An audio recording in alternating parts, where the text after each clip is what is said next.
Pastor Oric Amaraco. Hindi dahil nga imaw ay teacher na ako sa Bible School, hindi lang, kundi hindi man dahil sa wapo imaw, okay, kundi dahil nakita na ako saan ang kabuhi. Amen. Ano yung imagine na ba natin kina, cancer, ano yung mara, cancer survivor imaw? Amen. By God's grace, cancer-free na siya. Amen. Kung nga man nagkalbo imaw, ba na 15 times nga chemo no, pastor no? Buko niya yung iba nung kami may imo pag gina-intake nga ano, medicine pagin. So, hararo, grasya, ginoo sa anang kabuhi. Ang bago ka na sa ato yung mga membro, nga buwan na ako, kung ikaw gasalig sa Diyos, kami ni Pastor, ano, origin na, nag-fellowship kami in a short time, nag-istorya kami sa nanungod sa kung ano natabo, disgrasya. Hayak man mga Pastor, disgrasya man ako, mga nila, araw, akala ra natuhog gait ng kabilya.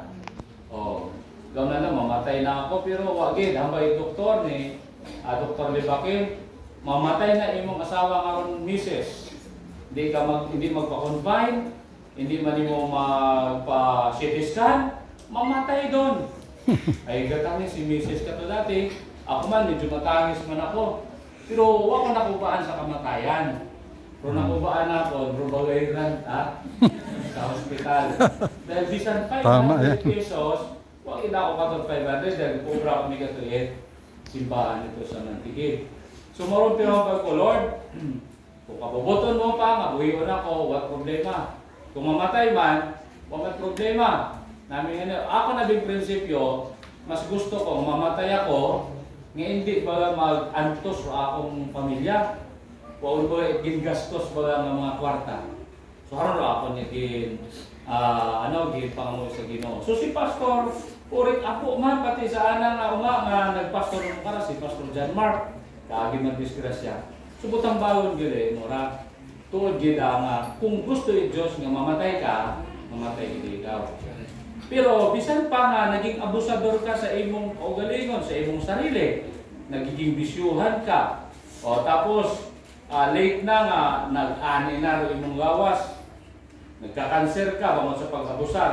Pero kung gapagamit ka pagid sa Dios, i-extend Ginoo imong kabuhi. Amen. So haron na natabo kay Pastor Oric. Gin-extend Ginoo ra ang kabuhi. Amen. Members, may mga membro kita iya sa ibang mga simbahanan. Okay? According sa survey, thousands of pastors nag-quit sa pagpastor. Right. Alam mo kung ano rin mga rason? Isa sa mga rason, siyempre, grabe nga stress. Pero isa sa mga rason, Muhammad, pero pastor ay nag-quit sa pagpastor sa mga bangod sa mga miyembro. Oo, bangod sa mga miyembro. Pero kung pareho sa amon iya ng miyembro, wow, wag din ako pakaisip, pastor. Nang mag-quit pa ako sa pagpastor. Amen. Dahil amon iya ng mga Kristiyano, by God's grace. Okay? Sandara, nag-pray. Amen. Sandara ay nagkabulig sa buhat ng Ginoo. Pero haron lang, kasi inago mag-backslide sa Sandara. So, yun isa ka na sa biga, pero ako ginapasalamatan, bangad ba nga mga miyembro iya, natuto sanda. Amen. Little by little, nag-improve sanda, nag-mature sanda nga, minister is more important than the ministry. Right. So, inasanda, may mga problema, pero inasanda nagpapagaan. Amen. Sabi mo, haron mo isa sa mga rason nga ako ay iya pa sa harang simbahan. Amen. Nagapadayon by God's grace. Okay? Amen. So siguro, kaya nakita sa iban pa nga himuon pa, are you excited to hear the preaching of God's Word? Amen? Amen. Na-bless ba kita kaina? Amen. Okay, so uman, ikaw na ako nagdunggan. Si Ma'am Len, ipatayo na si Ma'am Len kasi nakita ko si Ma'am Len. Araw to, kita ka, guwapa nga asawa. Sa ilang bahay nga bata, si Sister Orden. Okay, sa Ron. Okay, tapos patuloy na siya nga bata, nga pastor na. Batang bata pa lang, pero sirigin po dako pa ang ministry niya. kumpare kay Pastor Ore. Praise the Lord. Muna, kami pa, muna si Everence, no? Kami pa sa pagbulos niya, sa pag-ministry niya, hindi manugwasak, no? Ng ministry, kung hindi ka bang gabihan, no? Tama na ang prayer din dapat. So, subong, tagpo na natin si Pastor Ore Camaraco to preach us the word of God. This is from the place. Praise the Lord.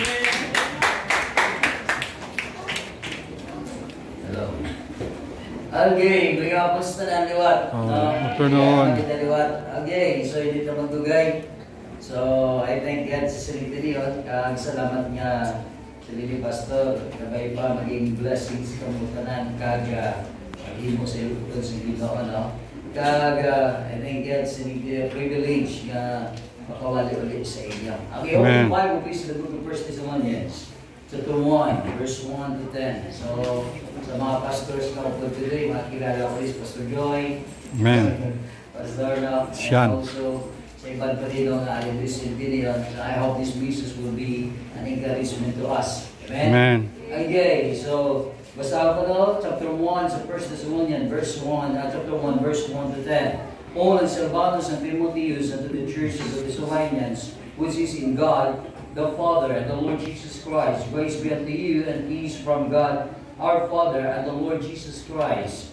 We thank God. We give thanks to God always for you all, making mentions of you in our prayers, remembering without ceasing your work of faith and labor of love and patience of hope in our Lord Jesus Christ, in the sight of God and our Father, knowing, brethren, beloved, your election of God, for our gospel came not only in word only, but also in power, and in the Holy Ghost, and in much assurance, as ye know what manner of men we were among you for your sake. And ye became followers of us and of the Lord, having received the word in much afflictions with joy of the Holy Ghost, so that ye were his sample to all that believed in Macedonia and Achaia, for from you sounded out the word of the Lord, not only in Macedonia and Achaia, but also in every place. Your faith to God's word is spread abroad, so that we need not to speak anything.